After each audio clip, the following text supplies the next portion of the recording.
ৰাতিপুৱা শুই থকাৰ পৰাই ভিডিঅ'টো ষ্টাৰ্ট কৰিলোঁ। সকলোকে মোৰ ভিডিঅ'টোলৈ স্বাগতম জনাইছোঁ। আশা কৰোঁ শেষলৈকে চাব। উঠিবলৈ মন নাযায় জানেনে, তাতে এইকেইদিন বৰষুণৰ বতৰ যে, তথাপিও নিজৰ কৰ্তব্যখিনি থাকে যিহেতু সেইবাবে উঠিবলগীয়া হ'ল। আৰু আজি অকণমান দেৰি হৈছে, সেয়েহে ফটাফট নাস্তাটো ৰেডি কৰিব লাগিব, যাতে ফটাফট হৈ যায় তেনেকৈ কিবা এটা বনাওঁ।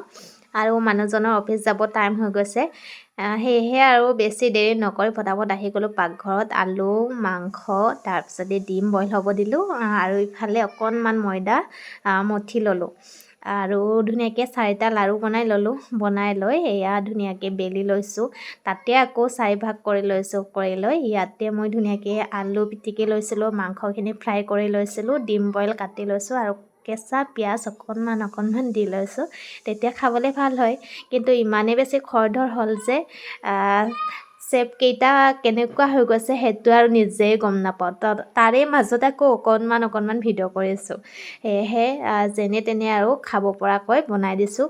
আৰু একদম হাতত টাইম নহ'লে মানে এনেকৈ চিম্পুল কিবা এটা কৰি খুৱাওঁ আৰু যাতে পেটও ভৰে আৰু খাবলৈও টেষ্টি হয়। তেনেকৈ এয়া ফাইনেলি হৈ গ'ল। আৰু ভিতৰৰ ফালে চাওক কিমান ধুনীয়া হৈ গৈছে। আৰু ডিম মাংস চবখিনি আছে যিহেতু খাবলৈ বহুত বেছিয়ে টেষ্টি হৈছিলে।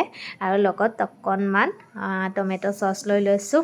আৰু কিন্তু সেয়া দেখিছেনে, মানে এটাও এনেকুৱা হোৱা নাই যে এটা ষ্টাইল হৈছে, গোটেইকেইটাৰে ইমানটা ষ্টাইল হ'ল নহয়, একদম পিছত মোৰেই বেছি হাঁহি উঠিলে। মানুহজনক খুৱাই পঠাই লৈ এয়া আকৌ মোৰ কামত লাগিব হ'ল, মানে বেলেগ একো কাম কৰা নাই যে বিচনাৰ অৱস্থা এনেকুৱা হৈ আছিলে। তাৰপিছতে ঠিক ঠাক কৰি ল'লোঁ বিচনাখন। আৰু গোখানি ইয়াতে খেলি থাকে, নহ'লে তাই যে ওপৰত খেলিলে মানে অকণমান দিগদাৰ হয় চাই নাথাকিলে। তাৰপিছতে পাকঘৰৰ অৱস্থা চাওকচোন, মানে ইমান খৰধৰকৈ ভিডিঅ' কৰি আছিলোঁ যে সেইবাবে তেনেকুৱা অৱস্থা হৈ যায় আৰু চাব নোৱাৰা। তাৰপিছত ধুনীয়াকৈ বাচন চাচন ধুই চিজিল লগালোঁ। তাৰপিছত আকৌ আহিলোঁ এইটো ৰুমত কাপোৰেৰে নধৰা হৈ আছে। এইকেইদিন ইমান বেছি বৰষুণ, মানে কিছুমান কাপোৰ শুকাইছে কিছুমান শুকোৱা নাই, তেনেকৈয়ে পেলাই থৈ দিছিলোঁ।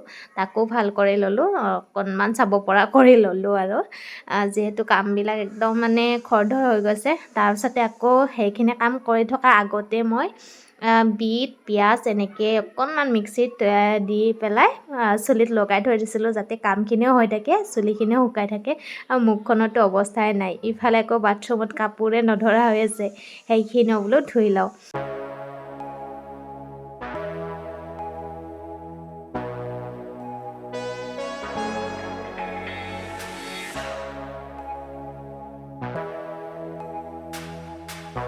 কাপোৰবোৰ যে সদায় ধুবলৈ ওলাই জানেনে, বৰষুণেই হওক ৰ'দেই হওক। আৰু ৰ'দ থাকিলে কিজানি অকণমান কমকৈ ওলায়, বৰষুণৰ বতৰত ইমান বেছি কাপোৰ ওলায়। ফাইনেলি গা পা ধুই কাপোৰ ধুই ওলালোঁ আৰু যেনে তেনে। এইখিনি কাম শেষ মোৰ এতিয়া।